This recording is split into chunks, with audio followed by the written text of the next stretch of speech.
The President's Cheaper Rice or Benteng Bigas program was conceived during his term for the presidency in the early months of 2022. A Herculean proposition many thought would never see the light of the day, but somehow managed to pull through after 3 years and despite inflationary headwinds and a volatile global market.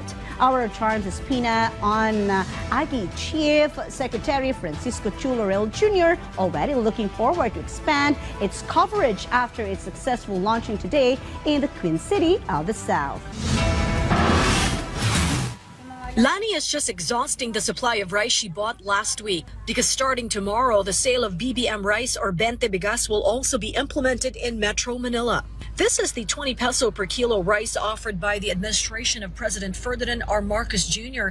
through the Kadiwa ng Pangulo stores, something Lani will surely line up for. Sa isang kilo po, bali, nagbibili po kami minsan 60, tapos 20 po yung isang kilo po, no? Bali 40 po yung matitipid po namin dun sa 20. Makagaan po yung sa amin. Gaya po namin na gipit din minsan, ganun po. Today, alongside the Labor Day celebration, President Marcos once again assured that steps are being taken to help Filipinos. Batid namin ang pagsubok na inyong kinakaharap, kaya gumagawa kami ng mga hakbang upang maibsan na ang pasanin ng ating mga kababayan, lalo na sa usaping pagkain. Nitong Marso, itinakda natin ang maximum suggested retail price or MSRP ng imported rice sa 45 piso kada kilo lamang. Sisimulan na rin po natin ang programa upang pababain ang presyo ng bigas sa 20 piso sa kada kilo.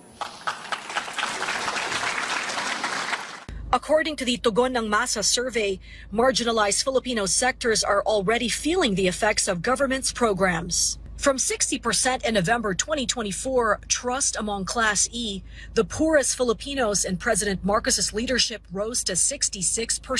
Satisfaction with his performance in the same group also climbed to 66% from 58%. Sa Class E, sa pinakamahihirap, sa trust at performance, tumaas ho si Presidente. I think nakatulong talaga dyan yung mga inisyatiba para sa mga mahihirap. Siguro yung mga pro-poor initiatives, no? Yung sa CCT, Pantawid Pamilya, no? Yun, malaking tulong yan. So, nakikita ng mga mahihirap sa ating bansa na meron ginagawa yung gobyerno. Octa Research believes Marcos's trust and approval ratings may rise even further in the coming months. More than 50%, close to 60% po ay urgent concern ho yung presyo ng bilihin. Pangalawa, yung trabaho. Pangatlo ho, ito, malaking issue to sa mga kababayan natin, affordable food. Malaki dyan issue sa affordable food, yung presyo ng bigas.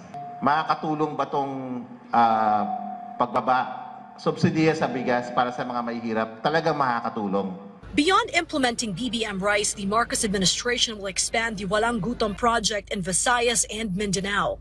It will also continue holding job fairs. Furthermore, government will continue to support farmers through the Rice Competitiveness Enhancement Fund or RCEF, and it will build child development centers to focus on youth education. This is Charms Espina from PTV Manila for Balitang Pambansa.